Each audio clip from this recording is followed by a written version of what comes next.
दोस्तों आपको बता दें टुनटुन यादव और खेसारी लाल यादव का बहुत ही बड़ा जो कि खबर सोशल मीडिया पे वायरल हो रहा है। ये पोस्ट के द्वारा बताया गया कि दोनों का खबर जो कि बहुत ज़्यादा सोशल मीडिया पे चल रहा है। तो कहीं ना कहीं आपको भी ये खबर देखने को मिला होगा। अगर नहीं देखे तो हमारे चैनल पे बने रहे, आपको पूरा खबर दिखाते हैं। तो अगर हमारे चैनल पे नए हैं तो हमारे चैनल को सब्सक्राइब करें, वीडियो को लाइक करें, वीडियो ज़्यादा से शेयर करें। चलिए आपको सीधे वीडियो की ओर लेकर चलते हैं।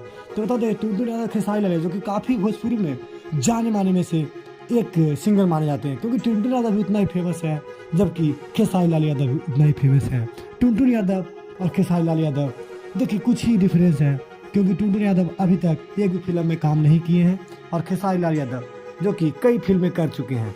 तो कहीं ना कहीं दोनों का एक साझेदारी हो चुका है और दोनों खेसारी लाल यादव और टुनटुन यादव बहुत ही जल्द दोनों एक साथ फिल्म में देखने में नजर आएंगे। और बहुत ही जल्द खेसारी लाल यादव और टुनटुन यादव का जो कि फिल्म शूटिंग होने जा रहा है और खेसारी लाल यादव और टुनटुन यादव दोनों एक साथ फिल्म करेंगे और भोजपुरी में तहलका मचाएंगे। और बहुत ही बेहतरीन फिल्म का जो कि काम करने वाले हैं खेसारी लाल यादव और टुनटुन यादव। और बहुत ही जल्द ये फिल्म लॉन्च भी होगा। ये फिल्म का काम अब जारी हो चुका है।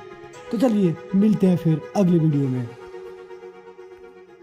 आज के लिए इतना ही।